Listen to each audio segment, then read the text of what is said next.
ایک ضروری بات یہ کہنا چاہتا ہوں کہ ابھی 2 دن پہلے مجھے مدینہ منورہ سے یہ خبر ملی کہ کچھ لوگوں نے میرے نام سے منسوب کر کے کوئی بیان انٹرنیٹ پر ڈالا ہے. وہ میرے نام سے منسوب ہے یا اس میں میرا نام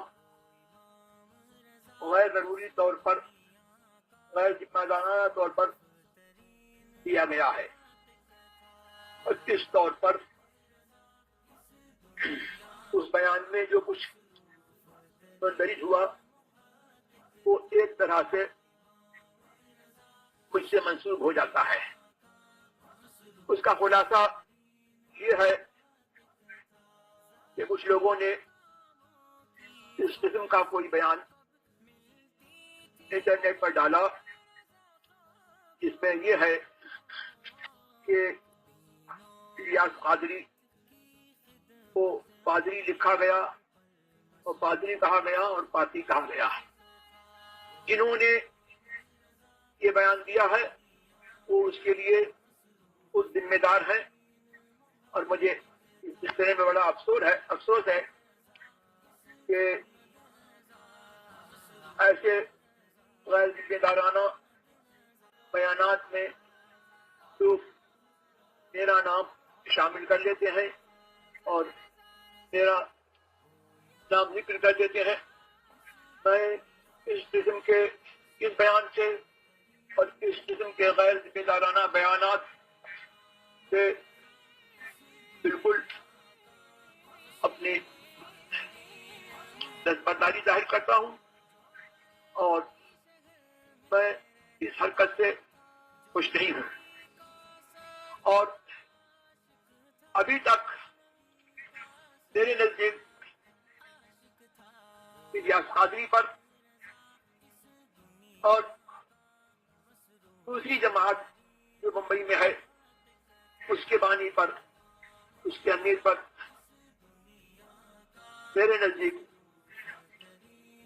کوئی ایسا حکم ثابت نہیں ہے، کوئی ایسی بات ثابت نہیں ہے کہ جس کی بنا پر ان کو پادری یا اس قسم کے الفاظ سے یاد کیا جائے. میں نے اسے رضی میں بھی یہ سنا تھا کہ ان دونوں جماعتوں کے کچھ لوگ یہ مشہور کرتے ہیں کہ میں ان دونوں جماعتوں کے افراد کی یا ان دونوں جماعتوں کی تکفیر کرتا ہوں. میں نے اس سلسلے میں پہلے بھی برات ظاہر کی اور آج بھی برات اسے ظاہر کرتا ہوں. یہ بیان میرا محفوظ رکھا جائے، اس کو عام کیا جائے. دعوت اسلامی اور سنی دعوت اسلامی دونوں کے لیے دعا کی جاتی ہے کہ اللہ تبارک و تعالی ان تنظیموں کو سنیوں کی مثالی تنظیم بنا دے. یہاں موجود بہت سارے لوگوں میں حضرت علامہ ضیاء المصطفیٰ صاحب محدث کبیر مدثر اللہ العالی سے ایک سوال کرتا ہوں، جو کہ عوام میں بہت شدت کے ساتھ یہ پھیلایا جا رہا ہے کہ کیا کبھی حضور آپ نے یا حضرت تاج الشریعہ مدثر اللہ العالی نے دعوت اسلامی یا سنی دعوت اسلامی کے بارے میں یا ان کے مبلغین کے بارے میں کفر کا حکم نافذ کیا ہے؟ کیا یہ صحیح ہے؟ بالکل صریح غلط اور تہمت ہے. اس طرح کی بات عرس رضوی کے موقع پر کسی نے مجھ سے کہی.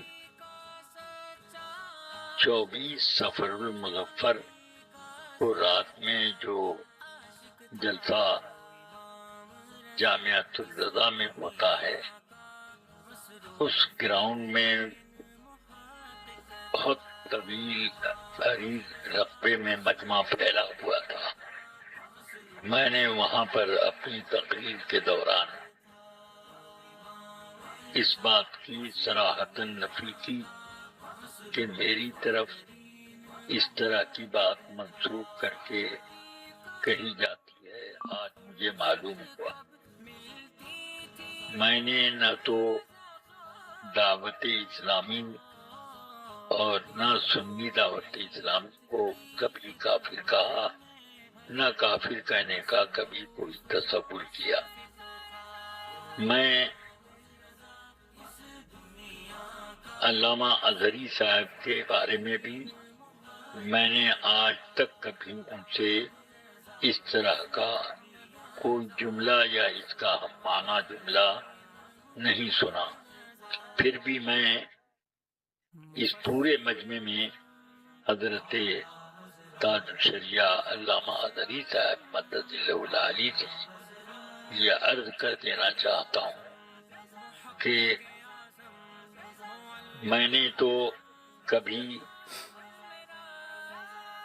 ان دعوتوں کو یا ان کے داعیوں کو کافر کہا نہیں۔ کیا آپ بھی اسی موقف پر ہیں یا نہیں؟ اور اگر آپ تکفیر کرتے ہیں تو میں اس کی وضاحت کے بعد رجوع کر لوں گا اپنے اس قول سے کہ ان کی تکفیر نہ کی جائے۔ فرمایا کہ علامہ ضیاء المصطفیٰ نے اس طرح مجھ سے سوال کیا، حاشا وکلا، میں نے کبھی نہ تو دعوت اسلامی کی تکفیر کی نہ سنی دعوت اسلامی کی، البتہ بس اتنا جانتا ہوں کہ انہی کی تبلیغ میں تعاون کی ضرورت ہے جو لوگ کے شریعت کے مطابق اصول تبلیغ کو اپناتے ہیں۔ واللہ تعالی علم بالصواب۔ جو کہ شرعاً خود مجھے مؤاخذے کے کٹہرے میں کھڑا کر دے۔ میں کسی سنی مسلمان کو بھی صلح کلی ماننے پر تیار نہیں ہوں۔ مسلک اعلی حضرت پر ہیں اور مسلک اعلی حضرت ہی صحیح اور سچا مذہب و مسلک ہے اور اسی پر نجات ہے۔ آپ نے پوچھا کہ کیا مجھے الیاس قادری صاحب کی جماعت میں جانا چاہیے، کیونکہ انہوں نے مجھے کئی ایسی باتیں سنائیں جو کہ ہم اہل سنت نہیں کرتے۔ برائے کرم یہ بتائیں کہ کیا یہ لوگ صحیح؟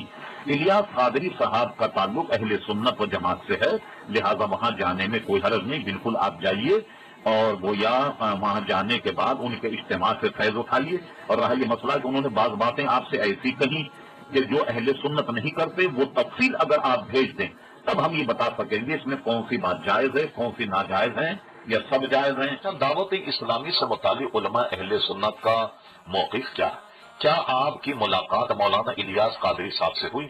دیکھیے، ہمارا موقف تو یہ ہے کہ یہ سنیوں کی جماعت ہے اور مولانا الیاس قادری صاحب کو میں کم سے کم آج سے 35 سال پہلے جانتا ہوں۔ تو آپ بتائیے ان کی کیا عمر ہوگی جب سے میں ان کو جانتا ہوں؟ تو اس لیے وہ ایک سنی صحیح العقیدہ ہیں، لہذا ان کی جو یہ دعوت اسلامی ہے یہ بہرحال یہاں تبلیغ کا کام کر رہی ہے اور علماء اہل سنت جو ہیں ان سے تعاون فرماتے ہیں۔ کہ ہم دعوت اسلامی والے ہیں یا اہل سنت ہیں؟ تو دعوت اسلامی والے کیا اہل سنت سے ہٹ کر ہیں اور کیا اہل سنت والے دعوت اسلامی سے ہٹ کر ہیں؟ تو آپ ان بیکار باتوں میں اپنا وقت مت ضائع کیجیے۔ ایک سیدھی بات ہے، کوئی آپ سے پوچھے کہ آپ کون ہے؟ مسلمان ہیں، کیا مسئلہ کہ اہل سنت و جماعت ہیں، ٹھیک ہے نا؟ یہ ہونا چاہیے۔ اور ایک حضور علیہ السلام کا ارشاد آپ کے ذہن میں رہے کہ نبی